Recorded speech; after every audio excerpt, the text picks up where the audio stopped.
Our first storyteller will be Gaylloyd Sissón. Let me find Hello, everyone. Gaylloyd. Hello. Gaylloyd Sissón writes daily in temperate Western Washington, where he lives with his wife, Kathleen. Here we go. In addition to being active in AWA, or African American Writers Alliance, he participates in Renton Writers, Puyallup Writers Groups, and Pacific Northwest Writers Association. He retired from a 34-year career in education, teaching kindergarten through community college. Since his teens, Gaylloyd has penned memoirs and poems in private journals. His writing has appeared in the Planet Amnesty newsletter, University of Washington's Voice, and Sacramento's Poet.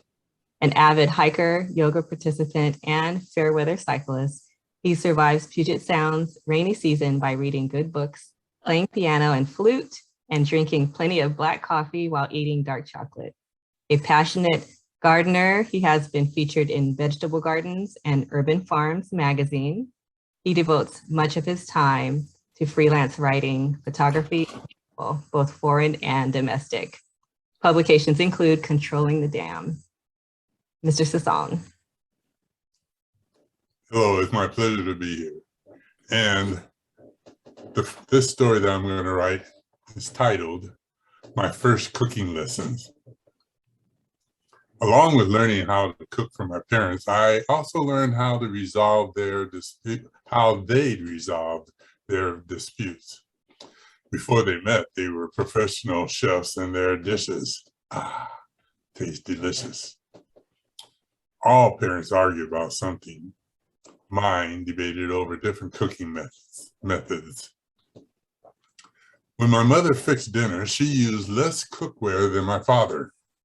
She prided herself in using only a few pots. She'd cook potatoes and greens in one pot. When the potatoes were soft, she'd remove them and mash them. She roasted the chicken in the second pot, in an oven pan. Dad used every pot and pan in the kitchen when he cooked. He'd use one pot to boil the potatoes and another to rice them. Then he'd spoon them in a baking dish and brown them in the oven. The greens and diced onions were boiled with slices of salt pork and just enough water to create pot liquor. He cut up the chicken, shook it in a brown paper bag with flour and spices, and fried the pieces, browning them first, then roasting them. Mom made gravy from the drippings of the chicken baking pan. She would thicken the liquid with corn starch.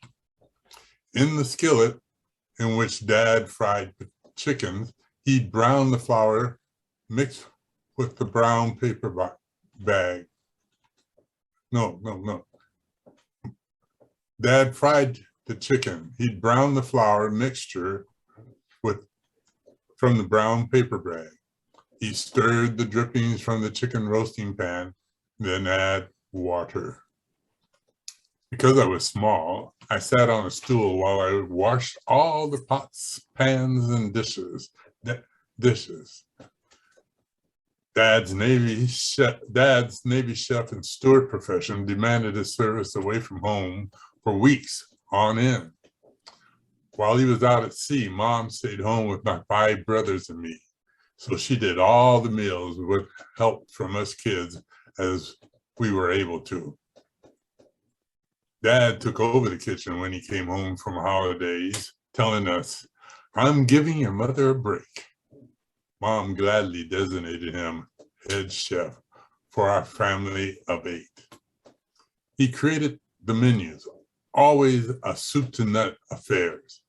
His meals were feasts, both for special celebrations and for everyday affairs. At the dinner table, our parents sat at the ends, and we kids sat 3 on each side. A buffet table with all the prepared foods sat along Dad. Beef broth or onion soup began the meal, followed by a lettuce, tomato, cucumber, and olive salad garnished with nasturtium flowers. Next, he'd serve black-eyed peas, turnips, and collard greens with sliced turnips, mashed potatoes, and gravy. The main course was a huge hog's head on a platter, ready to be sliced. I couldn't help but stare back at the hog's eyes looking directly at me, his long snout raised above the open mouth stuffed with an apple. Although it looked like the hog was smiling, I felt sorry for the poor animal and lost my appetite.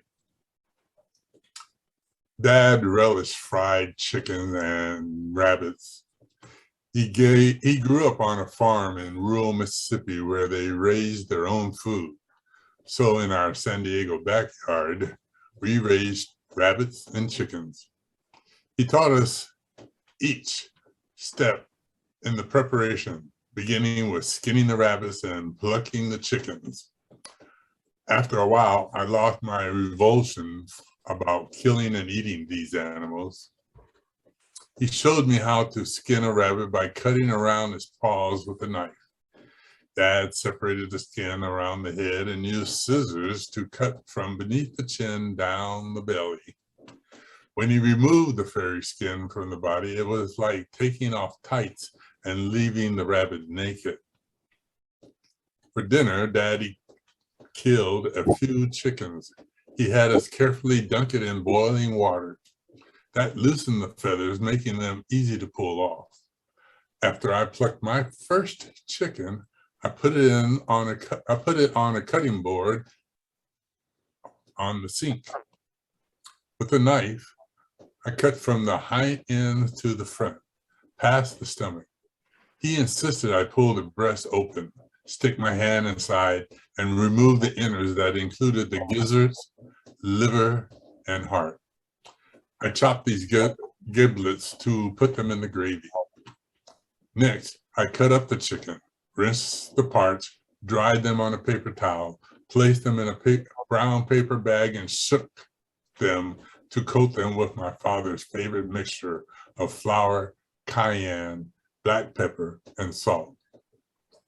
Dad put the breaded pieces in a sieve and eased the batch into the heated oil in the deep fryer on the stove. The popping oil sounds blended with the lively banter and laughter of our family and neighbors visiting as Dad entertained us with stories of his Mississippi upbringing. The kitchen buzzed with excitement over the thoughts of tasting the mouth-watering food.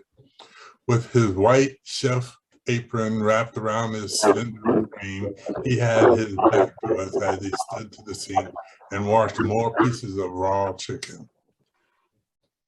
Two of my younger siblings, Michael and Philip, stood on a bench next to the stove watching the chicken sizzle. Michael asked, "Daddy, is that oil hot?" Scarcely turning around, Dad said, "Stick your hand in there and see for yourself." I laughed, sat on the chair, and watched Michael's reaction. He stared quietly at the bubbling oil. Philip leaned in for a better look, and Michael grabbed his hand and ducked it in the deep fryer. Philip's piercing screams filled the kitchen. He held his blistering hands to his chest and fell to the floor wailing. Dad spun around, his face flushed. He yanked Michael off the bench and dangled him by his ankles above the deep fryer. "Boy, I ought to stick your head in there." Stunned, I watched my brother squirm upside down. Dad lifted Michael away, sat him on the floor, and put Philip on his lap. "My God," that mom said, "look at his hands." She ran from the kitchen, yelling over her shoulders, "Gaylloyd, get me a bowl of cold water." She hurried back with cocoa butter and a towel. Philip screamed when she submerged his hand in the water and whimpered as she dressed his wound. Dad rushed him to the hospital. 4 hours later, they returned, Philip's hand bandaged in thick gauze. I tried to imagine how my brother's hand looked under the layered wrappings. I was sure it would stick to his hand and maybe pull the burned skin away when he changed.